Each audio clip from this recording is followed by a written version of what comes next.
기원전 31년 9월 2일, 그리스 서쪽 아크티움 앞바다에 거대한 함대가 떠 있었습니다. 바다는 마치 거울처럼 잔잔했지만 그 위에 떠 있는 500여 척의 전함들 사이에는 긴장감이 흘렀습니다. 세계의 패권을 놓고 벌이는 마지막 결전이 시작되려는 순간이었죠. 한쪽에는 로마의 미래 황제가 될 옥타비아누스가 있었고, 다른 한쪽에는 클레오파트라와 안토니우스가 있었습니다. 이날의 승부가 서구 문명 2000년의 흐름을 결정지을 줄 그때 누가 알았을까요? 저기 보이는 저 황금빛 돛은 뭐지? 로마 병사들이 수군거렸습니다. 클레오파트라의 기함이었습니다. 세계에서 가장 아름다운 여왕이 타고 있는 배였죠. 그리고 그 옆에는 한때 로마 최고의 장군이었던 마르쿠스 안토니우스가 서 있었습니다. 하지만 이들의 이야기는 단순한 사랑 이야기가 아닙니다. 권력과 야망, 정치와 배신이 얽힌 복잡한 드라마였죠. 오늘 우리는 신화 속 인물이 아닌 실제 역사 속에서 살아 숨쉬었던 두 사람의 진짜 이야기를 만나보겠습니다. 사람들은 흔히 말합니다. 사랑이 제국을 무너뜨렸다고요. 과연 그럴까요? 아니면 제국의 욕망이 사랑을 삼켜버린 걸까요? 함께 알아보시죠. 기원전 69년, 지중해 연안의 보석 같은 도시 알렉산드리아에서 한 공주가 태어났습니다. 이름은 클레오파트라 7세 필로파토르. 그녀가 태어난 알렉산드리아는 당시 세계에서 가장 화려하고 부유한 도시였습니다. 상상해보세요. 높이 130m가 넘는 등대가 바다를 비추고 세계 최대 규모의 도서관에는 70만 권의 책이 보관되어 있었습니다. 오늘날로 치면 뉴욕과 파리, 런던을 합친 것보다 더 화려한 곳이었죠. 향신료와 비단, 상아와 금이 세계 각지에서 몰려들었고 학자들과 철학자들이 토론을 벌이는 소리가 거리 곳곳에서 들렸습니다. 클레오파트라는 바로 이런 곳에서 자랐습니다. 그녀의 조상들은 알렉산더 대왕의 부하 장군이었던 프톨레마이오스 1세의 후손이었어요. 무려 300년 동안 이집트를 다스린 그리스계 왕조였습니다. 어린 클레오파트라는 특별했습니다. 플루타르코스라는 역사가의 기록에 따르면 그녀는 무려 9개 언어를 유창하게 구사할 수 있었다고 합니다. 그리스어는 물론이고 이집트어, 히브리어, 아랍어, 에티오피아어까지 말이죠. 공주님, 이번에는 어떤 언어로 대화하실까요? 외국 사절들이 통역관을 데려오면 클레오파트라는 미소를 지으며 그들의 모국어로 직접 답했습니다. 상대방들은 깜짝 놀라며 감탄을 금치 못했죠. 언어뿐만 아니라 수학, 철학, 음악, 수사까지 배웠습니다. 당시 최고의 학자들이 그녀의 스승이었어요. 특히 말솜씨가 뛰어났는데 한번 그녀와 대화를 나누면 누구든 매료되었다고 전해집니다. 하지만 왕실의 삶이 늘 화려하기만 한 것은 아니었습니다. 프톨레마이오스 왕조에는 무서운 전통이 있었거든요. 형제자매끼리 결혼하여 왕위를 계승하는 것이었습니다. 혈통을 순수하게 지키기 위해서였죠. 클레오파트라도 동생 프톨레마이오스 13세와 함께 왕위를 이어받았습니다. 그런데 문제가 생겼어요. 동생이 누나보다 자신이 진짜 파라오라고 주장하기 시작한 겁니다. 기원전 48년 18살의 클레오파트라는 왕궁에서 쫓겨났습니다. 동생의 신하들이 쿠데타를 일으킨 거였죠. 하지만 그녀는 포기하지 않았습니다. 내가 정당한 파라오야라며 시리아 국경 근처에서 군대를 모으기 시작했어요. 바로 그때 운명 같은 일이 일어났습니다. 로마 내전에서 승리한 율리우스 카이사르가 이집트에 도착한 거였어요. 알렉산드리아 왕궁 안으로 들어가려면 동생의 경비병들을 뚫어야 했습니다. 불가능해 보였죠. 그런데 클레오파트라에게는 기발한 아이디어가 있었습니다. 신하 아폴로도로스와 함께 카펫 장수로 변장한 거예요. 커다란 융단을 들고 왕궁으로 향했습니다. 카이사르 장군께 선물로 드릴 최고급 카펫입니다라고 말하면서요. 카이사르가 머물고 있는 방에 도착하자 아폴로도로스가 카펫을 펼쳤습니다. 그 안에서 아름다운 여인이 나타났어요. 바로 클레오파트라였습니다. 54살의 로마 최고 권력자 카이사르와 21살의 이집트 여왕의 첫 만남. 카이사르는 이런 대담함을 보인 여자를 처음 만났습니다. 클레오파트라는 유창한 라틴어로 자신의 정당성을 설명했고 카이사르는 그녀의 지성과 용기에 감탄했어요. 이렇게 해서 클레오파트라는 왕위를 되찾았습니다. 그리고 카이사르와의 사이에서 아들도 낳았죠. 이름은 카이사리온, 즉 작은 카이사르였습니다. 기원전 44년 3월 15일 로마에 충격적인 소식이 전해졌습니다. 율리우스 카이사르가 원로원 회의장에서 23번 칼에 찔려 죽었다는 거였어요. 브루투스, 너마저라는 유명한 마지막 말을 남기고 말이죠. 이 소식이 알렉산드리아에 도착했을 때 클레오파트라는 깊은 고민에 빠졌습니다. 카이사르는 그녀의 든든한 후원자였는데 이제 어떻게 해야 할까요? 더욱이 로마는 다시 내전의 소용돌이에 빠져들고 있었습니다. 카이사르를 암살한 브루투스와 카시우스 같은 공화파, 카이사르의 후계자를 자처하는 옥타비아누스, 그리고 카이사르의 오른팔이었던 마르쿠스 안토니우스. 이 세 세력이 로마의 패권을 두고 치열하게 다투고 있었어요. 클레오파트라는 영리했습니다. 일단 기다려보자. 누가 이길지 모르니까 너무 성급하게 편을 들면 안 되라고 생각했죠. 마르쿠스 안토니우스는 어떤 사람이었을까요? 카이사르보다 14살 어린, 당시 40대 초반의 장군이었습니다. 키가 크고 어깨가 넓어서 한눈에 봐도 군인다운 모습이었어요. 목소리도 우렁차고 시원시원한 성격이었습니다. 그는 카이사르의 가장 신뢰받는 부하였습니다. 갈리아 전쟁에서 카이사르와 함께 싸웠고 루비콘 강을 건널 때도 함께 있었죠. 무엇보다 병사들이 그를 좋아했습니다. 평상시에도 병사들과 함께 술을 마시고 농담을 주고받는 친근한 지휘관이었거든요. 하지만 문제도 있었습니다. 술을 좋아했고 여자 관계도 복잡했어요. 돈 관리도 잘 못했습니다. 카이사르가 살아있을 때는 이런 것들이 큰 문제가 되지 않았지만 이제는 달랐습니다. 로마의 절반을 책임져야 하는 위치에 있었거든요. 카이사르가 죽은 후 몇 년간의 혼란을 거쳐 로마는 다시 삼두정치 체제로 돌아갔습니다. 옥타비아누스, 안토니우스, 그리고 레피두스가 제국을 3등분한 거예요. 안토니우스는 동방을 맡게 되었습니다. 오늘날의 그리스, 터키, 시리아, 이집트 지역이었죠. 땅덩어리도 넓고 부유한 지역이었지만 문제가 하나 있었습니다. 끊임없이 파르티아와 전쟁을 벌여야 했거든요. 전쟁에는 돈이 들어갑니다. 엄청난 돈이요. 병사들 월급, 무기 구입비, 식량비. 안토니우스는 고민이 깊어졌습니다. 돈을 어디서 구하지? 그때 떠오른 것이 이집트였습니다. 세계에서 가장 부유한 나라 중 하나였고 지중해 최대의 곡창지대였거든요. 게다가 나일강 덕분에 매년 풍년이 들었습니다. 안토니우스는 결정했습니다. 클레오파트라를 만나보자. 기원전 41년 여름, 안토니우스는 클레오파트라에게 사신을 보냈습니다. 타르수스에서 만나자는 초대장이었어요. 타르수스는 지금의 터키 남부에 있는 도시로 당시 안토니우스가 동방 원정을 준비하며 머물고 있던 곳이었습니다. 클레오파트라는 이 초대를 받고 깊이 생각했습니다. 단순히 가서 무릎 꿇고 인사할 생각은 전혀 없었어요. 내가 이집트의 파라오인데 로마 장군 앞에서 고개 숙일 이유가 있나? 그녀에게는 계획이 있었습니다. 안토니우스가 평생 잊지 못할 만남을 만들어주겠다는 거였어요. 기원전 41년 가을, 타르수스의 키드누스 강가에 놀라운 광경이 펼쳐졌습니다. 강하구로 한 척의 배가 들어오고 있었는데 그 아름다움이 말로 다 할 수 없을 정도였어요. 배의 선체는 순금으로 장식되어 있었고 돛은 고귀한 자주색이었습니다. 은으로 만든 노를 젓는 리듬에 맞춰 피리와 검은고 소리가 강 위에 울려 퍼졌어요. 배 전체에서 동양의 진귀한 향이 바람에 실려 퍼져나갔습니다. 그런데 배의 주인공인 클레오파트라의 모습이 정말 환상적이었습니다. 그녀는 사랑의 여신 아프로디테로 분장하고 있었거든요. 금실로 수놓은 얇은 천을 두르고 머리에는 보석으로 만든 화관을 썼어요. 주변에는 큐피드로 분장한 어린 시동들이 부채로 바람을 일으키고 있었습니다. 저게 뭐야?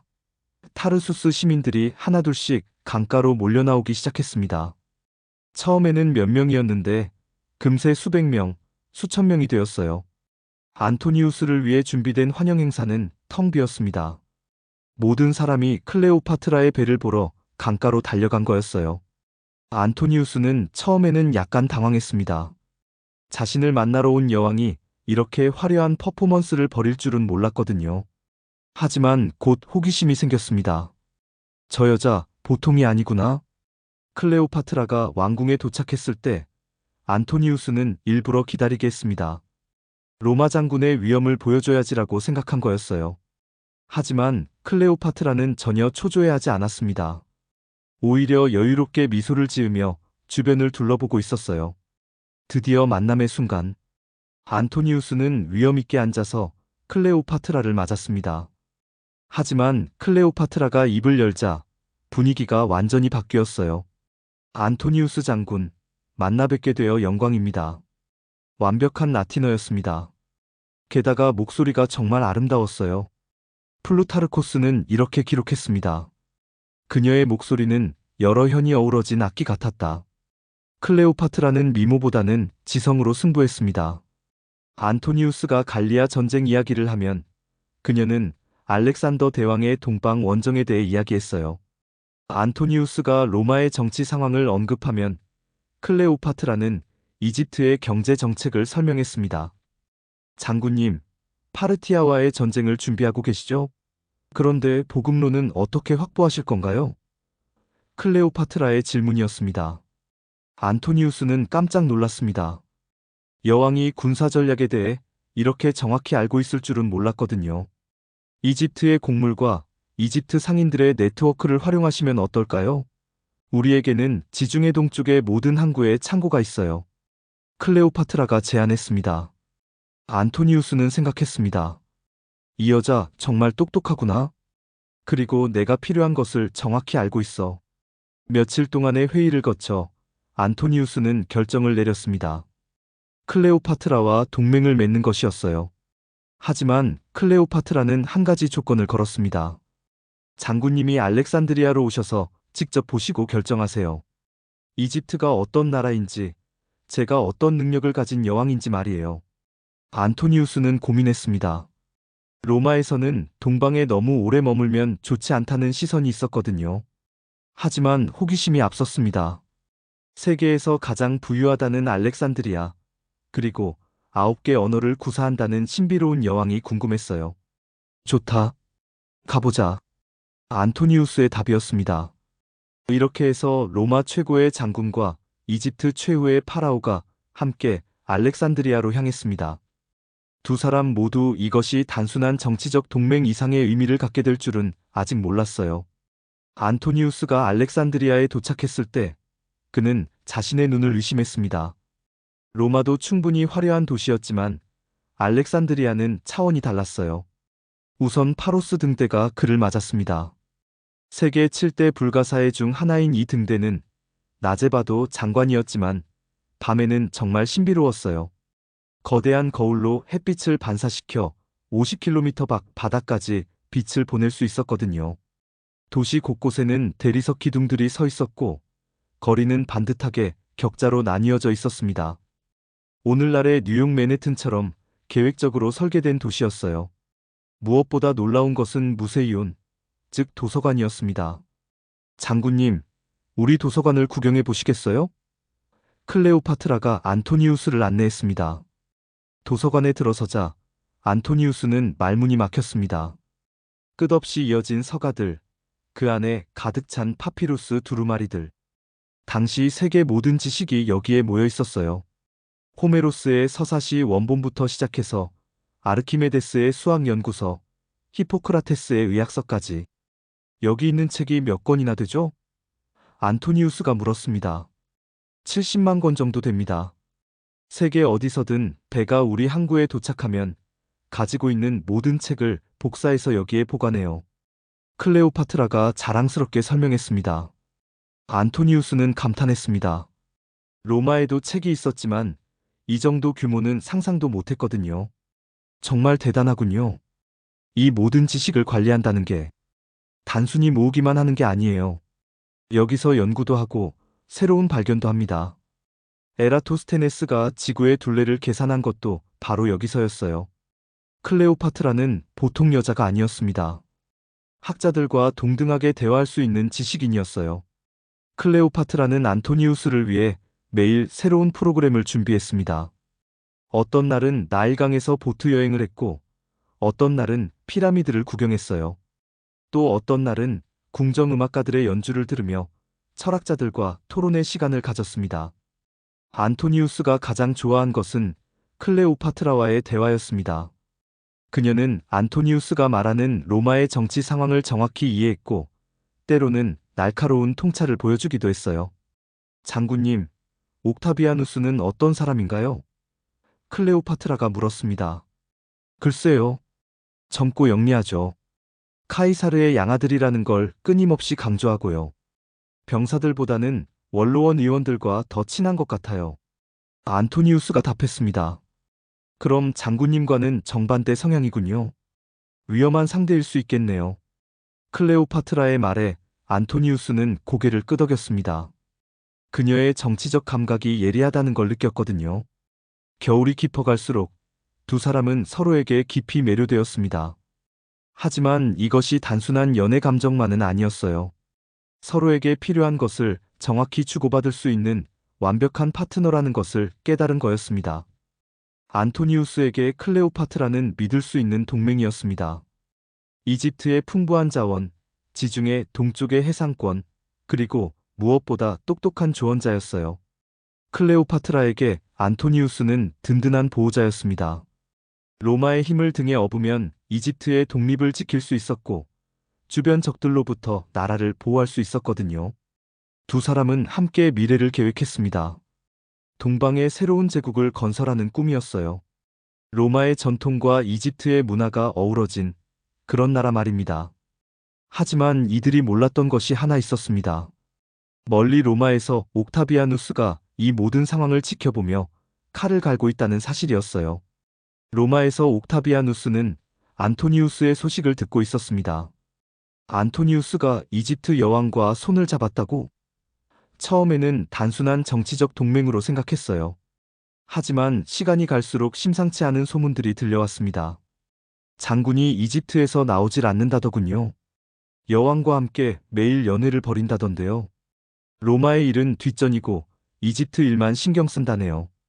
옥타비아누스는 차분히 생각했습니다. 카이사르의 양아들인 자신이 진정한 후계자라고 믿었거든요. 안토니우스는 경쟁자였고 언젠가는 제거해야 할 대상이었어요. 하지만 아직은 때가 아니었습니다. 안토니우스는 여전히 로마 병사들에게 인기가 많았고 동방을 다스리는 실력도 있었거든요. 기다리자. 저 사람이 실수할 때까지. 기원전 40년 두 사람 사이에 중요한 사건이 하나 있었습니다. 안토니우스가 옥타비아누스의 누이 옥타비아와 결혼한 거예요. 이것은 순전히 정치적 결혼이었습니다. 삼두 정치의 균형을 맞추고 서로 간의 불신을 줄이기 위한 계약 같은 거였죠. 옥타비아는 좋은 여성이었습니다. 교양 있고 현명했으며 로마 전통을 중시하는 모범적인 부인이었어요. 안토니우스도 처음에는 이 결혼에 만족했습니다. 하지만 문제가 있었어요. 안토니우스는 자꾸 클레오파트라가 생각났습니다. 알렉산드리아에서 보낸 그 겨울, 지성적인 대화, 그리고 함께 꿈꾼 미래가 머릿속에서 떠나지 않았거든요.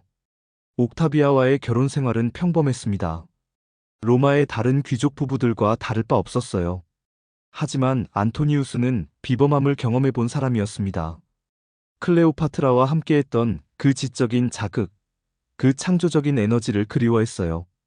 기원전 37년 안토니우스는 파르티아 원정을 핑계로 다시 동방으로 떠났습니다.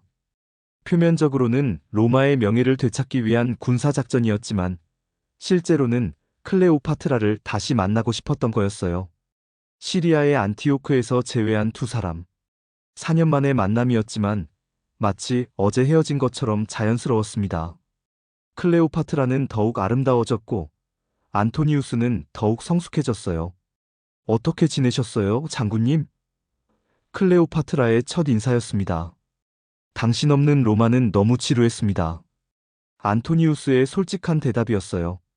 두 사람은 이번에는 좀 더 진지하게 미래를 논의했습니다. 단순한 동맹이 아니라 진정한 파트너십을 원했거든요. 그리고 그해 겨울, 클레오파트라는 안토니우스의 쌍둥이 아이를 임신했습니다.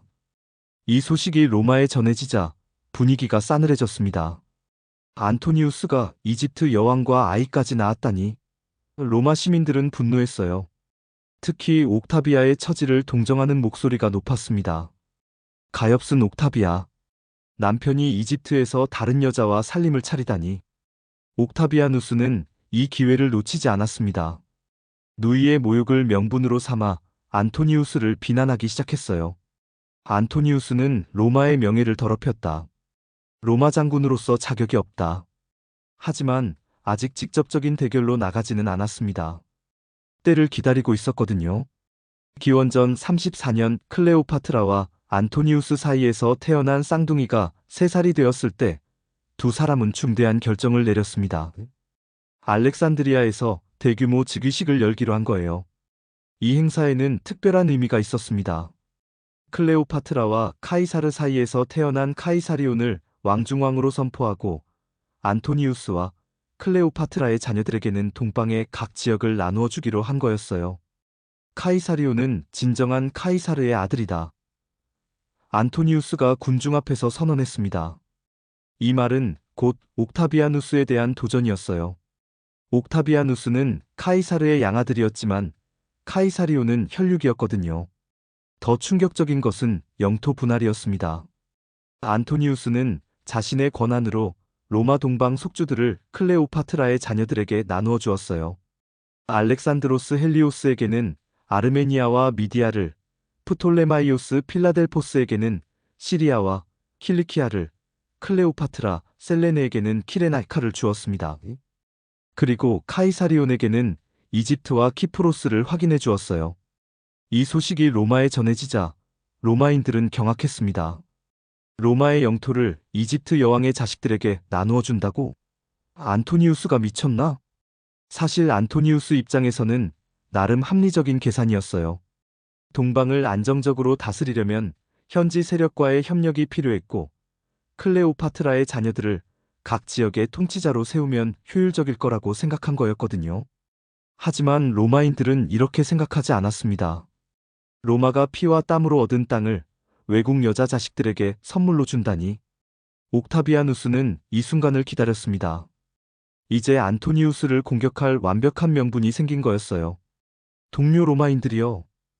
옥타비아누스가 원로원에서 연설했습니다. 안토니우스는 더 이상 로마인이 아닙니다. 그는 이집트 여왕의 신하가 되어 로마의 영토를 제 맘대로 나누어 주고 있습니다. 원로원 의원들이 웅성거렸습니다. 옥타비아누스는 계속했어요. 그는 로마의 전통을 버리고 동방의 왕이 되려고 합니다. 이것을 가만히 둘 수 있겠습니까? 여론이 급격히 안토니우스에게 불리해졌습니다. 그동안 안토니우스를 지지했던 사람들조차 고개를 돌리기 시작했어요. 안토니우스는 이런 상황을 제대로 파악하지 못했습니다. 알렉산드리아의 화려함에 빠져 있었거든요. 그리고 이것이 치명적인 실수가 되었습니다. 기원전 36년 안토니우스는 파르티아 원정을 감행했습니다. 알렉산더 대왕처럼 동방을 정복하겠다는 야심이었어요. 10만 명이 넘는 대군을 이끌고 출정했습니다. 클레오파트라는 걱정했습니다. 너무 성급한 것 아닌가요? 준비가 더 필요할 것 같은데요. 하지만 안토니우스는 자신했어요. 카이사르도 갈리아를 정복했잖아요. 나도 파르티아를 정복해서 로마인들에게 보여주겠어요. 원정은 처음부터 삐걱거렸습니다. 보급선이 길어졌고 파르티아의 기마공수들은 로마군을 계속 괴롭혔어요. 게다가 아르메니아 왕이 배신하면서 상황이 더욱 악화되었습니다. 겨울이 되기 전에 철수해야 했어요. 10만 명으로 시작한 원정군은 6만 명으로 줄어들어 있었습니다. 완전한 실패였죠. 패배하고 돌아온 안토니우스를 클레오파트라가 맞았습니다. 그는 의기소침해 있었어요. 내가 무능한 장군인가 봅니다. 카이사르처럼 될 수 없나 봐요. 그런 말씀 마세요. 클레오파트라가 다정하게 위로했습니다. 파르티아는 알렉산더 대왕도 완전히 정복하지 못한 곳이에요. 한 번의 실패가 장군님의 가치를 떨어뜨리지는 않아요. 클레오파트라는 실용적이었습니다. 이제 다른 방법을 생각해봐요. 동방을 하나씩 안정화시키고 경제를 발전시키는 거예요. 군사적 정복보다 더 확실한 방법일 수 있어요. 안토니우스는 그녀의 말에 위로를 받았습니다. 하지만 로마에서는 다르게 받아들였어요. 안토니우스가 이집트 여왕에게 빠져서 로마의 명예를 실추시켰다는 비판이 거세졌습니다. 기원전 35년 안토니우스는 중대한 결정을 내렸습니다. 옥타비아와의 결혼을 사실상 포기하고 클레오파트라와의 관계를 공식화한 거예요. 로마 법으로는 외국인과의 결혼이 인정되지 않았지만 이집트 법으로는 가능했습니다. 안토니우스는 이집트 전통에 따라 클레오파트라와 결혼식을 올렸어요. 이 소식이 로마에 전해지자 옥타비아누스는 내심 기뻤습니다. 이제 안토니우스를 공격할 완벽한 명분이 생긴 거였어요. 안토니우스가 로마의 전통을 버리고 동방의 왕이 되려고 한다. 하지만 아직 전쟁을 선포하지는 않았습니다. 더 확실한 증거가 필요했거든요. 기원전 32년 로마에 충격적인 사건이 일어났습니다. 옥타비아누스가 안토니우스의 비밀 유언장을 공개한 거예요.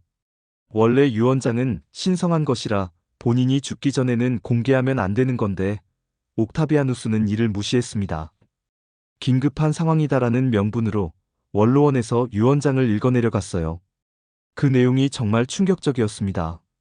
나 마르쿠스 안토니우스는 죽거든 알렉산드리아에 묻히기를 원한다. 나의 자녀들이 이집트 왕족으로 인정받기를 원한다. 카이사리온이 진정한 카이사르의 아들임을 확인한다. 원로원은 술렁였습니다. 로마의 장군이 로마가 아닌 이집트에 묻히겠다고? 이집트 여왕의 자식들을 로마 영토의 후계자로 인정하겠다고? 이 소식이 로마 시민들에게 퍼지자 분노가 폭발했습니다. 안토니우스가 로마를 배신했다. 그는 이제 로마인이 아니라 이집트인이다. 거리 곳곳에서 안토니우스를 비난하는 목소리가 들렸어요. 특히 카이사리온 문제가 심각했습니다. 만약 카이사리온이 진짜 카이사르의 아들이라면 옥타비아누스의 정통성에 큰 타격이 될 수 있었거든요. 옥타비아누스는 양아들이었지만 카이사리온은 혈육이었으니까요. 옥타비아누스는 교묘하게 여론을 조작했습니다. 카이사리온은 가짜다. 클레오파트라가 지어낸 이야기다라고 주장하면서 동시에 설령 진짜라 해도 안토니우스가 이것을 이용해 로마를 이집트에 넘겨주려 한다고 선전했어요. 이제 옥타비아누스에게는 전쟁을 선포할 명분이 충분했습니다. 하지만 영리하게도 안토니우스에게 직접 선전포고하지 않았어요. 대신 클레오파트라에게 전쟁을 선포했습니다.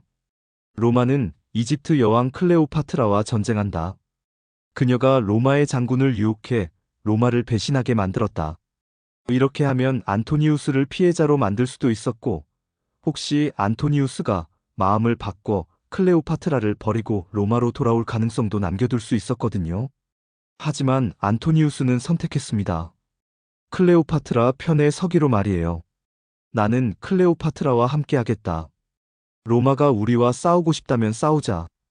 이 순간부터 돌이킬 수 없는 길이 시작되었습니다.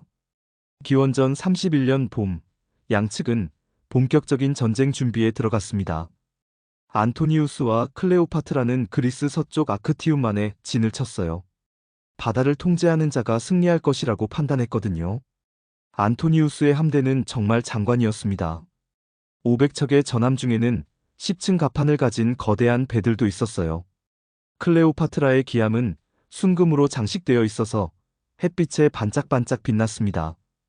반면 옥타비아누스의 함대는 규모는 더 컸지만 배들이 작고 가벼웠어요. 총지휘관인 아그리파는 다른 전략을 세웠거든요. 큰 배보다는 빠른 배로 승부하자. 여름 내내 두 함대는 서로를 견제했습니다. 안토니우스는 정면 승부를 원했지만 아그리파는 피했어요.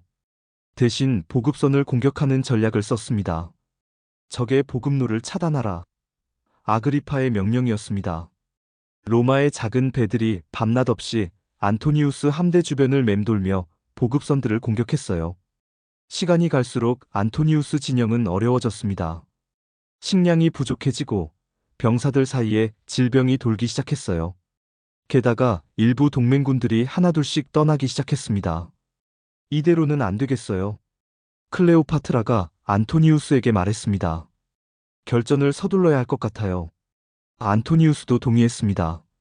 시간이 갈수록 불리해지고 있었거든요. 드디어 결전의 날이 왔습니다. 기원전 31년 9월 2일 아침, 아크티움만에서 역사적인 해전이 시작되었어요. 안토니우스는 중앙에서 지휘했고, 클레오파트라는 후방에서 예비대를 이끌었습니다. 처음에는 안토니우스 쪽이 우세해 보였어요. 거대한 전함들이 로마 함대를 압박했거든요. 하지만 아그리파의 전술이 빛을 발했습니다. 작고 빠른 배들이 큰 배들 주변을 맴돌며 화살을 쏘아댔어요. 마치 모기떼가 코끼리를 괴롭히는 것 같았습니다. 오후가 되자 전황이 불분명해졌습니다. 양쪽 모두 결정타를 날리지 못하고 있었어요. 바로 그때 예상치 못한 일이 일어났습니다.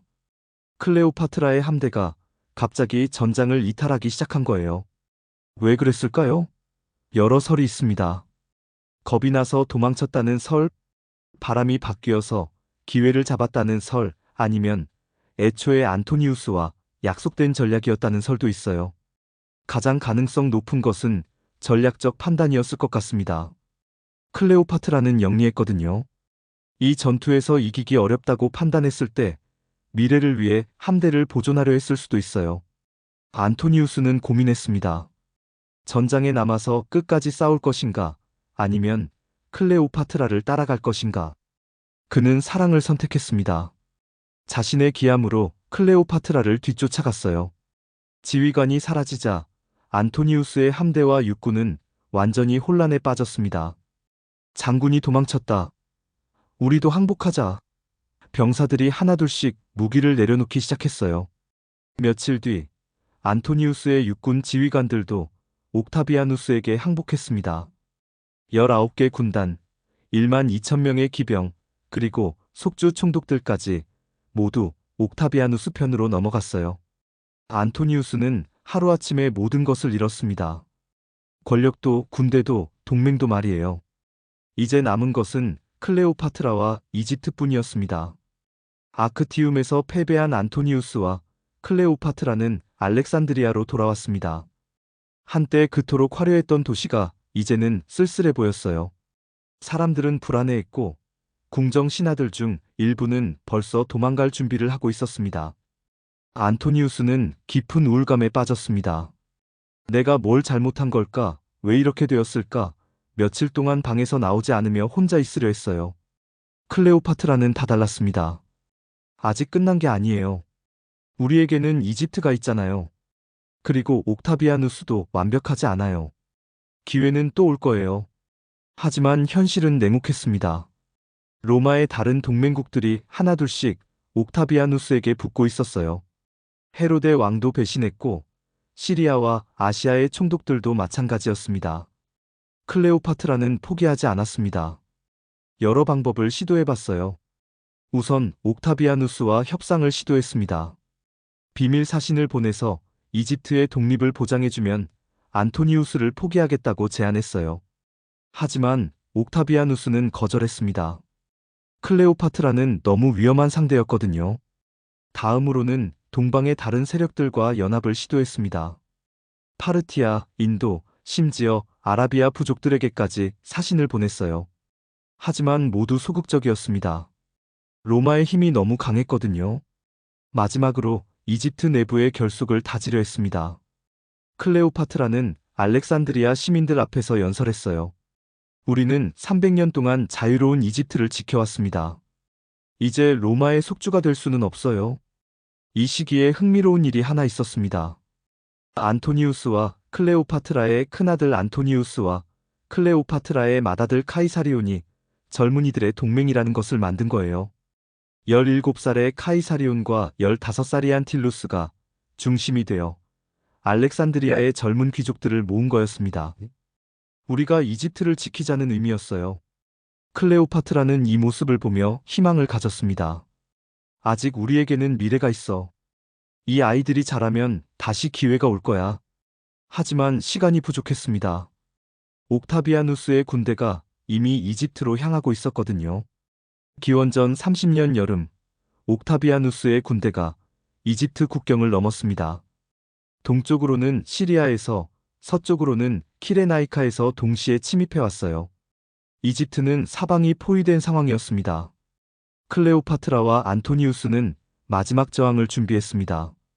하지만 상황은 절망적이었어요. 이집트군은 로마군에 비해 훨씬 약했고 동맹군도 거의 없었습니다. 7월, 알렉산드리아 근처에서 마지막 전투가 벌어졌습니다. 안토니우스는 직접 칼을 들고 싸웠어요. 한때 로마 최고의 장군답게 용맹하게 싸웠지만 군대의 규모 차이를 극복할 수는 없었습니다. 더욱 절망적인 것은 이집트 함대마저 항복해버린 거였어요. 해군 제독들이 비밀리에 옥타비아누스와 협상을 했던 거였습니다. 모든 게 끝났군. 안토니우스가 중얼거렸습니다. 그는 알렉산드리아 시내의 작은 집으로 들어가서 문을 걸어 잠갔어요. 아무도 만나지 않겠다는 뜻이었습니다. 며칠 후 잘못된 소식이 그에게 전해졌습니다. 여왕님이 돌아가셨습니다. 사실이 아니었어요. 클레오파트라가 옥타비아누스와의 협상을 위해 무덤에 숨어 있었는데 그 소식이 잘못 전해진 거였습니다. 안토니우스는 절망했습니다. 클레오파트라마저 죽었다면 내가 살아서 뭘 하겠어? 그는 자신의 칼을 배에 찔렀습니다. 하지만 즉시 죽지는 않았어요. 상처가 깊었지만 바로 숨이 끊어지지 않았습니다. 바로 그때 클레오파트라가 살아있다는 소식이 전해졌어요. 여왕님이 살아계시다고? 안토니우스는 마지막 힘을 내서 클레오파트라가 있는 무덤으로 가려 했습니다. 클레오파트라는 안토니우스를 무덤 안으로 끌어올렸습니다. 무덤 문은 이미 봉인되어 있어서 밧줄로 끌어올릴 수밖에 없었어요. 당신을 다시 보내요. 안토니우스가 미약한 목소리로 말했습니다. 말하지 마세요. 힘을 아껴요. 클레오파트라가 눈물을 흘리며 그의 상처를 살펴봤습니다. 하지만 이미 너무 많은 피를 흘린 후였어요. 후회하지 않소. 당신과 함께한 시간이 가장 행복했소. 안토니우스의 마지막 말이었습니다. 이렇게 해서 로마 공화정 마지막 영웅 중 한 명이 이집트 여왕의 품에서 세상을 떠났습니다. 안토니우스가 죽은 후 클레오파트라는 마지막 희망을 포기하지 않았습니다. 옥타비아누스와 직접 협상해 보기로 한 거예요. 카이사리온만은 살려달라. 그리고 이집트의 독립만 인정해달라. 클레오파트라의 마지막 제안이었습니다. 옥타비아누스는 겉으로는 협상하는 척했지만 속으로는 이미 결정을 내린 상태였어요. 클레오파트라는 너무 위험한 존재였고 카이사리온 역시 마찬가지였습니다. 클레오파트라는 곧 옥타비아누스의 진짜 의도를 알아챘습니다. 그는 자신을 로마로 끌고 가서 승리의 전리품으로 전시하려 했던 거예요. 로마의 개선식에서 사슬에 묶인 채 행진하는 굴욕을 당하게 하려는 계획이었습니다. 절대 그럴 수는 없어. 클레오파트라가 결심했습니다. 기원전 30년 8월 12일, 클레오파트라는 자신의 무덤에서 마지막 준비를 했습니다. 가장 아름다운 옷을 입고 황금 면류관을 썼어요. 이집트의 마지막 파라오답게 품위를 지키려 했습니다. 어떻게 죽었는지는 여러 설이 있습니다. 전통적으로는 독사에 물려 죽었다고 하지만 현대 학자들은 독약을 마셨을 가능성이 높다고 봅니다. 어떤 방법이든 그녀는 스스로 죽음을 선택했어요. 이렇게 해서 프톨레마이오스 왕조 300년의 역사가 막을 내렸습니다. 옥타비아누스는 승리 후 매우 영리하게 행동했습니다. 나는 로마를 구했다. 사악한 이집트 여왕이 우리 장군을 유혹해서 로마를 배신하게 만들었지만 신들이 우리를 도우셨다. 이 이야기에서 안토니우스는 피해자가 되었고 클레오파트라는 악역이 되었어요. 안토니우스는 원래 훌륭한 로마인이었지만 이집트 여왕의 마법에 걸려 판단력을 잃었다고 포장했습니다. 후대 로마 역사가들도 이 관점을 받아들였어요. 하지만 흥미롭게도 그들의 기록에는 모순이 많았습니다. 클레오파트라를 악녀라고 하면서도 뛰어난 지성, 여러 언어 구사, 20년간 평화로운 통치라고 인정했거든요. 현대 역사학자들이 재분석한 결과 클레오파트라는 놀라운 인물이었습니다. 18살에 왕궁에서 쫓겨났을 때 시리아 국경에서 군대를 모으고 베두인 부족과 동맹을 맺어 카이사르를 완벽하게 활용했어요. 그녀는 프톨레마이오스 왕조 300년 역사상 처음으로 이집트어를 배운 파라오였고 이집트 전통 종교를 존중했습니다. 플루타르코스도 인정했듯이 절세미인은 아니었지만 대화하는 순간 누구든 매력에서 벗어날 수 없었다는 지적 매력의 소유자였어요. 안토니우스도 단순히 사랑에 눈먼 바보가 아니었습니다. 동방을 안정적으로 다스리려면 현지 세력과의 협력이 필수였고 이집트는 가장 부유하고 안정된 파트너였어요. 그의 계획이 성공했다면 로마와 이집트가 동등한 파트너십을 이루는 새로운 제국이 탄생할 수도 있었습니다. 하지만 치명적 약점은 로마 정치를 소홀히 한 것이었죠. 옥타비아누스의 진짜 능력은 정치였습니다. 로마 시민들의 마음을 읽고 여론을 조작하는 기술, 그리고 참을성이 뛰어났어요. 안토니우스가 실수할 때까지 기다렸다가 그 실수를 최대한 확대해서 승리로 만들었습니다. 아우구스투스가 된 후 45년간 팍스 로마나를 이끌며 지중해 전체를 평화롭게 만들었죠. 하지만 가장 비극적인 것은 17살 카이사리온을 카이사르가 너무 많다며 처형한 일이었습니다. 역사 속 영웅들도 평범한 일상이 있었어요. 클레오파트라는 자녀들을 아끼는 어머니였고 책 읽기와 음악을 좋아했습니다. 안토니우스는 정이 많아서 부하들과 술을 마시며 농담을 나누는 인간적인 사람이었어요. 나일강에서 배를 타며 이집트 풍경을 구경하고 알렉산드리아 도서관에서 철학자들과 토론하는 두 사람의 모습을 상상해보면 따뜻한 느낌이 듭니다. 이런 소소한 행복들이 있었기에 마지막까지 서로를 포기하지 못했던 것 같아요. 두 사람 사이에는 정말 사랑이 있었을까요? 처음에는 정치적 목적으로 만났지만 시간이 갈수록 진짜 감정이 생긴 것 같아요. 안토니우스가 파르티아 원정에서 실패했을 때 클레오파트라가 그를 위로했고 아크티움 해전에서 안토니우스가 승리보다 그녀를 선택한 것을 보면 말이죠. 하지만 이것이 순수한 사랑만은 아니었습니다. 사랑과 정치가 분리될 수 없는 위치에 있었던 거예요. 한때 세계를 호령했던 두 사람이 하루아침에 모든 것을 잃었어요. 겸손함과 신중함의 중요성을 깨닫게 됩니다. 안토니우스는 사랑과 의무 사이에서 갈등했습니다. 현대를 살아가는 우리도 가족과 일, 개인의 행복과 사회적 책임 사이에서 비슷한 고민을 하죠. 승자가 쓴 역사의 한계를 보여줍니다. 첫인상이나 소문만으로 판단하기 쉽지만 진실은 훨씬 복잡하고 다면적일 수 있어요. 클레오파트라와 안토니우스의 이야기가 2000년 동안 사랑받는 이유는 완벽한 성공담이 아니라 인간적인 실패와 용기의 이야기이기 때문입니다. 클레오파트라는 마지막까지 이집트 파라오로서의 품위를 지켰고 안토니우스는 끝까지 사랑하는 사람을 지키려 했어요. 비록 현실적으로는 실패했지만 인간적으로는 승리한 것이라고 할 수 있습니다. 사랑은 제국을 무너뜨리지 못했지만 제국이 무너진 후에도 사랑은 남아 있습니다. 그리고 그것이야말로 진정한 승리가 아닐까요? 역사 속 인물들도 우리와 같은 평범한 사람들이었습니다. 다만 그들이 살았던 시대가 더 극적이었을 뿐이죠. 우리도 우리만의 방식으로 역사를 만들어가고 있습니다. 오늘 하루도 의미 있게 사랑하는 사람들과 함께 보내시기 바랍니다. 다음에는 또 어떤 아름다운 사랑 이야기로 찾아뵐까요? 구독과 좋아요, 그리고 여러분의 소중한 댓글 부탁드립니다.